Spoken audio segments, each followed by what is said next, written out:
ẹ wo àwọn ẹja ńláńlá wọn a máa finú búṣelẹ bẹ́ẹ̀ lẹ́ranko abàmì wọn a máa finú jù wọn a máa fi ṣebùgbé ẹnu òkìtì ọ̀gán báyìí náà ni ìran kan nẹsọdílé tí wọ́n ń gbé lórí ìkànnì Àrólé bàbá 1010 TV2 ibẹ̀ náà la ṣe ní agbami ìròyìn lẹ́kùnrẹ́rẹ́ gẹ́gẹ́ bí a ṣe máa mú wá ní gbogbo ìgbà àti gbogbo àsìkò bí màá ṣe tèmi àyànfẹ́ Elédùmarè kọ́ o ìníyé kí gbogbo ẹ̀yin tẹ́ jẹ́ lólùfẹ́ alátìlẹyìn tẹ́ jẹ́ èjìká tí ò yẹ ká sọ ṣe bẹ́ẹ̀ kó yẹ bọ́ lọ́rùn wa àti pé ẹ̀yin náà l'Elédùmarè ń lò tẹ́ fi ń tẹ́wọ́ gba gbogbo àwọn nǹkan tá à ń ṣe bẹ́ẹ̀ tá à ń mú wa bí màá ṣe tèmi náà kọ́ o ọpẹ́ fẹlẹdùà ọpẹ́ fẹ̀yìntẹ̀jọ́ lólùfẹ́ wa wọ́n fẹ́lẹ́ kí wa pé àtúnkù bí ojú ọjọ́ ṣe rí níbi yòówù kẹtì láǹfààní láti máa darapọ̀ mọ́ mi lórí ìkànnì Àrólé bàbá 1010 TV2 níbi tá a ti ń ṣe bẹ́ẹ̀ gbálégbòde tẹ̀sẹ̀ kúkú wọ̀nà tó jìn láti múrò ìwà alájà àbálẹ̀ bọ́ba ti ṣe ń lọ káàkiri orígun mẹ́rẹ̀ẹ̀rin orílẹ̀-èdè Nàìjíríà ibẹ̀ tí mọ̀ pọ́kọ̀ mi ò yí padà àyànfẹ́ Elédùmarè òun náà lèmi ń jẹ́ kókó oníròyìn bí ìṣe mi ẹ̀jẹ̀ yẹ̀wò ṣáájú ẹ̀kúnrẹ́rẹ́ rẹ̀. Ẹ wo bẹ́ẹ̀ bá pé lógúnlógún kẹ́ ẹ pé lọ́gbọ̀nlọ́gbọ̀n síbẹ̀ ẹ ò lè yọwọ́ ààrẹ Bọ́lá Ahmed Tinubu kúrò gẹ́gẹ́ bí ààrẹ orílẹ̀-èdè Nàìjíríà lọ́dún 2027 Ganduje ló sọ èyí di mímọ̀ o. Ìròyìn ayọ̀ lèyí fáwọn tá a jẹ́ àgùnbánirọ̀ ẹ jẹ́ ká máa jó ká máa yọ̀ báyìí ìjọba àpapọ̀ ti ṣe ìlérí láti bẹ̀rẹ̀ sísan owó aláwí wa ní 77,000 naira náà bẹ̀rẹ̀ láti ìparí oṣù táwọn yìí. Ó tún ti ṣẹlẹ̀ bí ìṣe wa lórílẹ̀‐èdè Nàìjíríà àwọn agbébọn tó ti jí òṣìṣẹ́ àjọ road safety kan wọ́n ti jí gbé ní ìpínlẹ̀ Benue. Orí kó ọ̀gọ̀rọ̀ ẹ̀mí yọ lọ́wọ́ ikú òjijì lẹ́yìn tí kọ̀ńténà kan tó ṣe bẹ́ẹ̀ jábọ́ lulẹ̀ lópòpónà márosẹ̀ Èkó sílùú Ìbàdàn. Ìpínlẹ̀ Èkó náà ni mo wà níbi tárákùnrin kan tó ti ṣe bẹ́ẹ̀ ṣekú pa ìyàwó rẹ̀ lẹ́yìn èdè àìyedè tó ṣẹlẹ̀ láàrin wọn ló bá gún lọ́bẹ nígùnkúgùn. Àwọn afurasí tó jẹ́ agbésùmọ̀mí tàbí tá a lè pè ní báńdíìtì náà fi ipá bá ọmọ ilé ìwé ọmọ ọdún 11 kan láṣepọ̀ wọ́n tún ṣe bẹ́ẹ̀ ṣekú pa ọmọ ọ̀hún ní ìpínlẹ̀ Delta. Ìjọba ìpínlẹ̀ Edo tún ti ṣe bẹ́ẹ̀ tẹ̀síwájú nínú wíwó ilé àwọn ajínigbé ní ìpínlẹ̀ ọ̀hún. Ìròyìn náà rèé ní ẹ̀kúnrẹ́rẹ́ báyìí. Ẹ wo bẹ́ẹ̀ bá pé lógúnlógún kẹ́ ẹ lọ pé lọ́gbọ̀nlọ́gbọ̀n síbẹ̀ ẹ ò lè yọwọ́ ààrẹ Bọ́lá Ahmed Tinubu kúrò gẹ́gẹ́ bí ààrẹ orílẹ̀-èdè Nàìjíríà nínú ètò ìdìbò ọdún 2027 Ganduje lálọ́ ní ó sọ èyí di mímọ̀. Ẹni tó jẹ́ alága afẹ́gbẹ́ òṣèlú APC jákèjádò orílẹ̀-èdè Nàìjíríà Umaru Ganduje olóma ti ṣe àlàyé ọ̀rọ̀ lásìkò tó ń bá àwọn oníròyìn sọ̀rọ̀ lẹ́yìn ọ̀rọ̀ ẹni tó jẹ́ olùdíje sí ipò ààrẹ nínú ẹgbẹ́ òṣèlú PDP Alhaji Atiku Abubakar lọ́dún 2023 èyí tá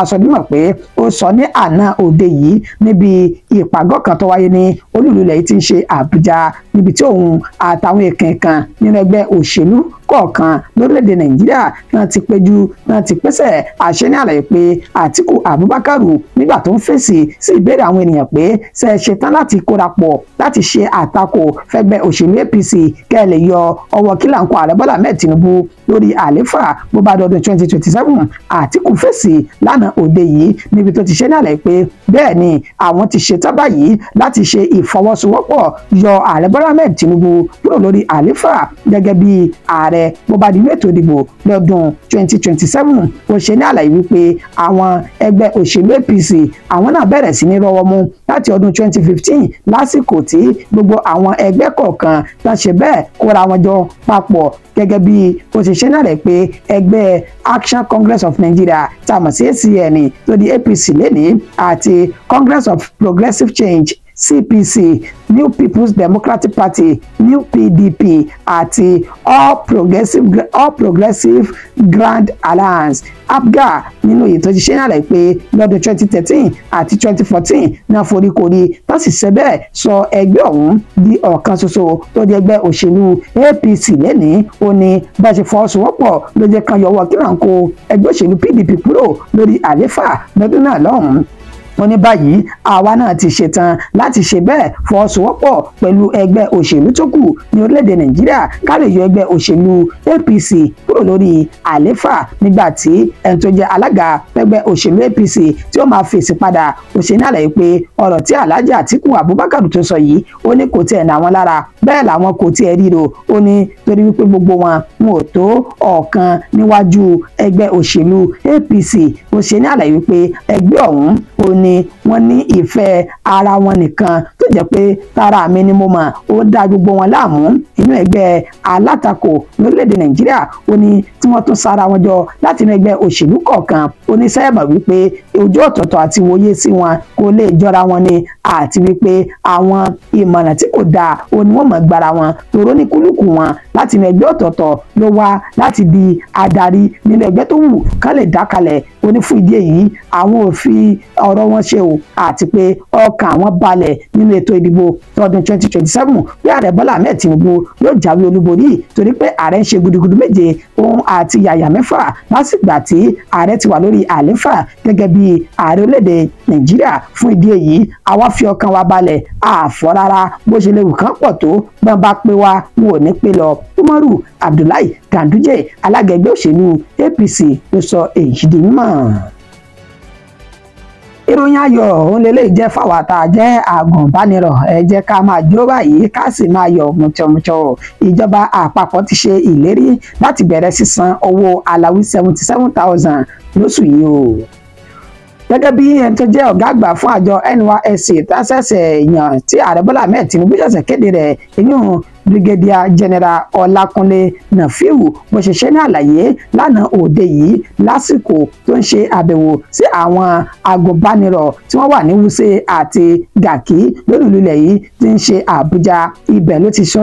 àlàyé ọ̀rọ̀ tó sì ti ṣe ìlérí wípé àwọn ti bá ìjọba àpapọ̀ sọ̀rọ̀ lórí owó oṣù àwọn agùnbánirọ̀ tí ó jẹ́ 77,000 naira tó yẹ kán ti máa san láti inú oṣù keje ọdún 2024 ṣùgbọ́n tí gbogbo ìlérí náà tó ń fi orí sanpọn nígbà tí ó sì ń ṣe ní àlàyé Ọlákúnlé Nafiu ó sọ dúnmọ̀ wípé àwọn ọmọ pàtàkì àti rírì àwọn agùnbánirọ̀ lórílẹ̀‐èdè Nàìjíríà pẹ̀lú bá ṣe ń fi tokun tagbára wọn sin orílẹ̀‐èdè yìí ojúwe wọn wípé àwọn gan ó ní àmúyangàn láwùjọ àwọn ọ̀dọ́ ní orílẹ̀‐èdè Nàìjíríà bó tó ṣe wá kí wọn tó kí wọn tó tún lù wọ́n lọ́gọ̀ ẹnu kò ṣàtúnṣe dímọ̀ pé ẹ jẹ́ ká ṣe bẹ́ẹ̀ ṣe sùúrù ká sì ṣe ìfọwọ́sowọ́pọ̀ pẹ̀lú ìjọba àpapọ̀ torí pé ó dá wọn lójú pé nígbà tí oṣù yìí tí ó bá fi mọ́ tẹnubodò gbangba báyìí lẹ́ẹ̀rẹ́rìn ayọ̀ tẹ́ẹ̀sì gbowó tínú yóò dùn pẹ̀lú bá sì san 77,000 naira fún yín gẹ́gẹ́ bí aláwí tẹ́ẹ̀mọ́ gbà gẹ́gẹ́ bí ìjọba àpapọ̀ ó ṣe ti kéde rẹ̀ láti ọdún 2024 wàyí o inú àwọn agùnbánirọ̀ tán wà ń bẹ̀ inú wọn mọ̀ dùn lórí ọ̀rọ̀ tán gbọ́ àti ìlérí tí Ọlákúnlé Nafiu èyí tó ṣe fún wọn nígbà tí wọ́n sì fi ẹ̀dùn ọkàn wọn tí wọ́n fi ayọ̀ ọkàn wọn tán fi hàn lórí ọ̀rọ̀ ọ̀hún bẹ́ẹ̀ náà sọdún náà pé àwọn tí ń retí o àwọn ò tún fẹ́ ìlérí orí ahọ́n gẹ́gẹ́ bí wọ́n ti ṣe ń ṣe bẹ́ẹ̀ fún àwọn látẹ̀yìnwá fún ìdí èyí ẹ̀yin àwa tí a jẹ́ agùnbánirọ̀ torí pé nínú agùnbánirọ̀ òun náà làyànfẹ́ Elédùmarè ọmọ yìí tẹ̀ ń wò lójú móhùnmáwòrán òun náà ló náà wà ẹ̀jẹ̀ àjọmọ̀jó ká mọ̀ yọ̀ lórí ìlérí yìí k'Elédùmarè kó fún wọn ṣe kí wọ́n sì múṣẹ láti san owó náà. wọ́n tún ti ṣẹlẹ̀ báyìí bí ìṣe wa lórílẹ̀‐èdè Nàìjíríà àwọn agbébọn tó ti ṣe bẹ́ẹ̀ tún jí òṣìṣẹ́ àjọ road safety kan gbé ní ìpínlẹ̀ Benue àjọ ẹ̀ṣọ́ aláàbò ojú pópó kan torúkọ rẹ̀ ń jẹ́ Nathaniel Kumashe ó ní wọ́n mà ti ṣe bẹ́ẹ̀ tán ti jí gbé báyìí o ní ilé rẹ̀ tó ń bẹ ní Tize Abo Uchi Mbako ìjọba ìbílẹ̀ Tarka ní ìpínlẹ̀ Benue gẹ́gẹ́ bí wọ́n ti sọ dímọ̀ wípé lásìkò tí ó ń darí bọ̀ níbi ètò ìsìnkú ìkan nínú àwọn mọ̀lẹ́bí rẹ̀ tó sì ń lọ sí ilé wọn tó ń bẹ ní abúlé ọ̀hún ó ní àwọn agbébọn náà ó ní wọ́n jí gbé lọ́jọ́ 19 inú oṣù tá a wà yìí tí wọ́n sì ti gbé wọ inú igbó tí ẹnikẹ́ni kò tí ì mọ ibi tí ó forí mù sí báyìí ẹni tó jẹ́ ẹ̀gbọ́n rẹ̀ òṣìṣẹ́ tó jẹ́ olùdámọ̀ràn tẹ́lẹ̀ fún gómìnà ìpínlẹ̀ Benue lórí ètò ìrìnàjò olóyè Yima Agbo ó mọ̀ ṣe àlàyé ọ̀rọ̀ wípé àwọn ti pe àwọn ẹ̀ṣọ́ aláàbò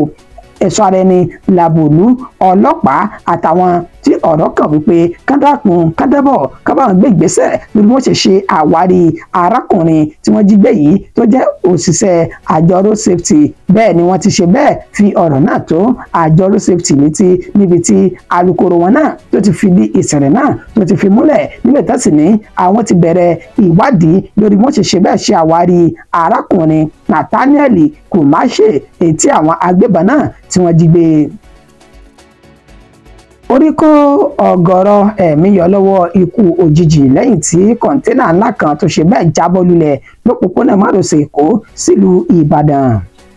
Kọ̀ńténà ńlá kan tí wọ́n júwe rẹ̀ pé ó ga níwọ̀n bàtà 40 ẹsẹ̀ òní ó mọ̀ ṣe bẹ́ẹ̀ wó lulẹ̀ ní ojú òpópónà ní orí afárá Kárà ní ìpínlẹ̀ Èkó gẹ́gẹ́ bí ìròyìn náà bí ó ṣe ń tẹ̀ wá lọ́wọ́ nínú fídíò àti fọ́nrán tán fi léde pẹ̀lú bí kọ̀ńténà ọ̀hún bó ṣe bẹ́ẹ̀ tó wó lulẹ̀ ṣùgbọ́n tí orí kó gbogbo àwọn ènìyàn tí wọ́n lè rìn lásìkò náà tí ìjàmbá ọ̀hún ò bá ṣẹlẹ̀ sí orí kó wọn yọ. Bẹ́ẹ̀ náà ni àwọn àjọ tó ń rí sí ìṣẹ̀lẹ̀ pàjáwìrì ní ìpínlẹ̀ Èkó náà ti tètè pa kìtìmọ́lẹ̀ láti gbé kọ̀ńténà náà kúrò torí wípé ó ti fa súnkẹrẹ fàkẹrẹ ọkọ̀ ní ojú òpópónà ọ̀hún ṣáájú kí wọ́n tó dé ibi tí ìṣẹ̀lẹ̀ ti ṣẹlẹ̀ kan tó padà wá gbé kọ̀ńténà ọ̀hún kan tó gbé kúrò. níṣe ni inú àwọn ènìyàn dùn pẹ̀lú bí orí ṣe bẹ́ẹ̀ tó kó àwọn ènìyàn lọ tó kó wọn yọ nínú ìṣẹ̀lẹ̀ ọ̀hún torí pé lásìkò tí ó jálulẹ̀ yìí kò sẹ́nikẹ́ni tó rìn ní gbèrègbèrè àsìkò náà. wọ́n ní bó bá jẹ́ pé àwọn ènìyàn wọ́n jáde láti rìn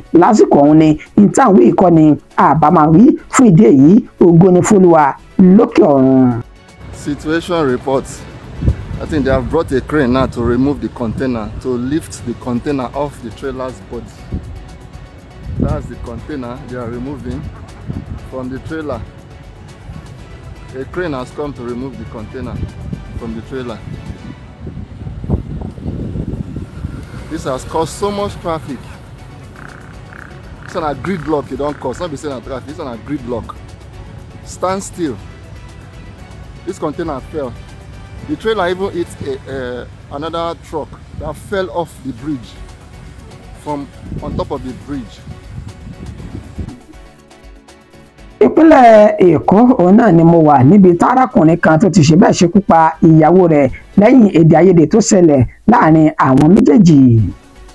Arákùnrin tí wọ́n pe orúkọ rẹ̀ ní Peter Dike ó ní ó gbé ní agbègbè kápẹ́ ní Òkèrà Ìlógbò Erémè ní ìpínlẹ̀ Èkó tó sì ṣe ní àlàyé wípé ó ṣe bẹ́ẹ̀ gún ìyàwó rẹ̀ tó jẹ́ ẹni ọdún 38 ogun ní ìgúnkùgún látàrí èdè àìyedè tó bẹ́ sílẹ̀ láàrin àwọn méjèèjì. Nínú àlàyé Benjamin Odeyin alukoro iléeṣẹ́ ọlọ́pàá ní ìpínlẹ̀ Èkó ó mọ̀ ṣe àlàyé ọ̀rọ̀ ó sọ dímọ̀ wípé arákùnrin Peter Dike yìí ó ní ó jẹ́wọ́ ẹ̀ṣẹ̀ ní ẹ̀yìn tí àwọn ará àdúgbò tí wọ́n ṣe bẹ́ẹ̀ kẹ́fí pé ó ti gbéyàwó rẹ̀ lọ́bẹ̀ pa. Nínú àlàyé tí òun náà ṣe fáwọn oníròyìn ó sọ dímọ̀ pé níṣe làwọn ní èdè àìyedè láàrin ara wọn tó ń sì fi ìbínú wọ inú ilé ìdáná tó lọ mú ọ̀bẹ jáde. Ní kété tó mú ọ̀bẹ ọ̀hún ló bẹ̀rẹ̀ sí ní gún ìyàwó rẹ̀ ẹni ọdún 38 títí tí ẹ̀mí sì fi bọ́ ní ara rẹ̀. Sí ìyàlẹ́nu níṣe ni Peter Dike kò lọ sí ibì kankan ló jókòó ti òkú ìyàwó rẹ̀ títí tí àwọn agbófinró tí wọ́n fi dé bá níbẹ̀ tí wọ́n sì fi páńpẹ́ òfin mú. Ó ti wà ní gbàgà àtìmọ́lé báyìí níbi tán ni àwọn yóò taari rẹ̀ sí iléeṣẹ́ ẹ̀ṣọ́ aláàbò tó ń rí sí ìwà ọ̀ràn dídá bíi irú èyí. Láti bẹ̀ yóò sì gbabẹ̀ lọ sí ilé ẹjọ́. Wọ́n ti gbé òkú arábìnrin náà lọ sí ilé ìgbókùpamọ́sí fún àyẹ̀wò tó péye dáadáa. Àwọn afurasí kan tí ìgbàgbọ́ wà pé wọ́n jẹ́ agbésùmọ̀mí báńdíìtì ó ní wọ́n ṣe bẹ́ẹ̀ fipá bá ọmọ ilé ìwé tó jẹ́ ọmọ ọdún 11 láṣepọ̀ wọ́n tó ṣekú pa ní ìpínlẹ̀ Delta. Ọmọ ọdún 11 kan ti ilé ìwé Delta Secondary School tó wà ní Warri ó ní wọ́n ṣe bẹ́ẹ̀ ṣe ìkọlù sí lásìkò tí wọ́n ṣe ní àlàyé wípé wọ́n ṣe ayẹyẹ eré ìdárayá ọlọ́dọọdún tí máa wáyé ní ilé ẹ̀kọ́ ọ̀hún. Nílẹ̀ tó sì ṣe ní àlàyé pé ọmọ náà darí bọ̀ láti ilé ẹ̀kọ́ ó ní wọ́n ṣe bẹ́ẹ̀ gbé lọ sí inú ilé àkọ́kù kan tó wà ní agbègbè tó pè ní Òkúmàgbà ìjọba ìbílẹ̀ Gúúsù Warri nínú ibi tí wọ́n ti ní nígbà tí wọ́n ṣe àbẹ̀wò síbẹ̀ wọ́n rí wípé wọ́n fi ipá bá ọmọ náà ní àjọṣepọ̀ ni lẹ́yìn tán tó ṣe iṣẹ́ burúkú ìtàn náà tó ṣe bẹ́ẹ̀ gún ní ọ̀bẹ ní ìgúnkùgún tán sì gbẹ̀mí lẹ́nu rẹ̀ sínú ilé àkọ́kù ọ̀hún. Níṣe ni àwọn agbófinró ti ṣe àbẹ̀wò síbi tíṣẹ̀lẹ̀ ọ̀hún tó ti ṣẹlẹ̀ ṣùgbọ́n lásìkò tá a fi ń kórè ń jọ wọn kò tí ì ráwọn ẹnikẹ́ni tán jẹ́ afurasí tí wọ́n wu ìwà náà àti ìdí pàtàkì tó mú wọn wu irú ìwà tí wọ́n wù yìí pẹ̀lú ọmọ ọdún 11 tí wọ́n fi pápá láṣepọ̀ tí wọ́n tún wá jẹ́ ọmọ bẹ́ẹ̀ tá a tó ṣe bẹ́ẹ̀ dẹ́mi rẹ̀ légbodò ní ìpínlẹ̀ Delta. Ìjọba ìpínlẹ̀ Edo náà ti ń tẹ̀síwájú nínú wíwó ilé àwọn ajínigbé àti ọ̀daràn míì ní ìpínlẹ̀ Edo náà. Láti bí ọ̀sẹ̀ mélòó kan ní ìjọba ìpínlẹ̀ Edo ni wọ́n ti bẹ̀rẹ̀ sí ní ṣiṣẹ́ takuntakun lórí bí wọ́n ṣe ń wó ilé àwọn oníṣẹ́ láabi tó jẹ́ ajínigbé àti oníwà ọ̀daràn míì ní ìpínlẹ̀ ọ̀hún gẹ́gẹ́ bí wọ́n ṣe ṣe ní àlàyé pé àṣẹ tí gómìnà ìpínlẹ̀ Edo náà Ọpẹ́bolo èyí tí ó pa òun náà ní wípé gbogbo àwọn tí wọ́n jẹ́ afurasí tí wọ́n bá ti lè ṣe ìwádìí wọn fínífíní báyìí tán sì rí wípé wọ́n wà nínú àwọn ènìyàn tí wọ́n jẹ́ ọ̀daràn tán domi àlàáfíà ìpínlẹ̀ náà rú ní ṣe ni kàn máa ṣe bẹ́ẹ̀ da ilé wọn wó torí pé inú ilé yìí òun ni wọ́n gba àwọn oníṣẹ́ láabi náà sí tí wọ́n fi ń ṣe ibùgbé kó tó di pé wọ́n ṣọṣẹ́ nínú ìpínlẹ̀ ọ̀hún. Wàyí o ọ̀gọ̀rọ̀ ilé òní ìjọba ìpínlẹ̀ Edo náà ti wó lulẹ̀ ní báyìí tó sì ń ṣe nàlẹ́ pé ìtẹ̀síwájú sì ń bá wọn o torí báwọn bá tún ṣe ń kẹ́fìn àwọn oníṣẹ́ láabi náà làwọn yóò bẹ̀rẹ̀ sí ní ṣe bẹ́ẹ̀ gbé ìgbésẹ̀ àfi ìgbà tí ọwọ́ wọn bá tó dáa nínú ìpínlẹ̀ Edo tàlàáfíà sì ń ṣe bẹ́ẹ̀ tó ń jọba lọ ní ìpínlẹ̀ ọ̀hún làwọn yóò tó dẹ́kun wíwó ilé àwọn oníṣẹ́ láabi ọ̀hún torí pé kò sí àyè fáwọn ajínigbé agbésùmọ̀mí àbí báńdíìtì ní gbogbo kọ̀rọ̀kọ́ndù ìpínlẹ̀ Edo má báyìí. Yorùbá ní iṣu atẹnumọ́rọ̀ kò kí ń jóná bẹ́ẹ̀ ni ẹ jẹ́ kí a máa mú ìrántí wá fúnra wa lẹ́ẹ̀kọ̀ọ̀kan lórí ìkànnì Àrólé Baba 1010 TV tàwa yìí nípa òmìnira ilẹ̀ káàárọ̀ òjíire torí pé ó ṣe kókó ó ṣe pàtàkì tí ìkànnì yìí náà tó fi wà náà ní kí a máa ṣe bẹ́ẹ̀ ṣe ìrántí ọ̀hún pẹ̀lú àwọn ìròyìn tá a sì tún mú wá yìí ló jẹ́ ká máa mọ̀ wípé orílẹ̀-èdè Nàìjíríà táwọ̀ yìí kò sí nǹkan kan bẹ̀ mọ́ àfi ká ṣe bẹ́ẹ̀ jà fitafita láti gba òmìnira ti ilẹ̀ káàárọ̀ òjíire fún ara wa. Ìdí pàtàkì rèé tí kànnì Àrólé Baba 1010 TV tó fi ń ṣe bẹ́ẹ̀ rán wa létí pé ẹja jígìrì tá a bá ti sùn tá a bá sùn ẹja gbìyànjú látún ti sún síwájú sí i nínú ìjìjàngbara ilẹ̀ káàárọ̀ òjíire. Elédùmarè yóò fún oníkúlùkù wa yóò fún àṣẹ o a sì rí òmìnira náà gbà láìpẹ́ àti láì jìnnà. Ìròyìn wa kò jù báyìí lọ fún ti àsìkò yìí ẹja kí oníyan wípé ẹṣẹ ọlọ́kà ẹṣẹ ìtẹ̀bàmíjẹ́ ẹ kú àìbínú títí di ìgbà tí àyànfẹ́ Elédùmarè yóò tún padà máa fún wa ní ìròyìn míì lórí ìkànnì táwa yìí. A ṣe àfihàn fídíò ti ìpínlẹ̀ Edo ní ilé àwọn oníṣẹ́ láabi ọ̀hún tí wọ́n tún ṣe bẹ́ẹ̀ tí wọ́n dà wó bá a ṣe wò yìí Elédùmarè yóò máa wà pẹ̀lẹ́ nìkọ̀ọ̀kan wa agara kì í dé níṣe Elédùmarè agara ò ní dá wa àbùdí ntolókun àbùdí ntọ́lọ́sà ibi tá a bá ti mú gbogbo tá à ń ná lórí ọ̀rọ̀ yìí Elédùmarè yóò máa bùkún wa lórí ẹ̀ ó dàbọ̀ ó kọ̀ mí àyànfẹ́ Elédùmarè náà ni. The Edo State Government Anti-Kidnapping Task Force has continued to bring down properties linked to kidnapping and kidnappers. The latest is an inherited property of a middle-aged man, Obo Odianosen, in Uromi, Esan Northeast Local Government Area, owing to his involvement in kidnapping and other related activities.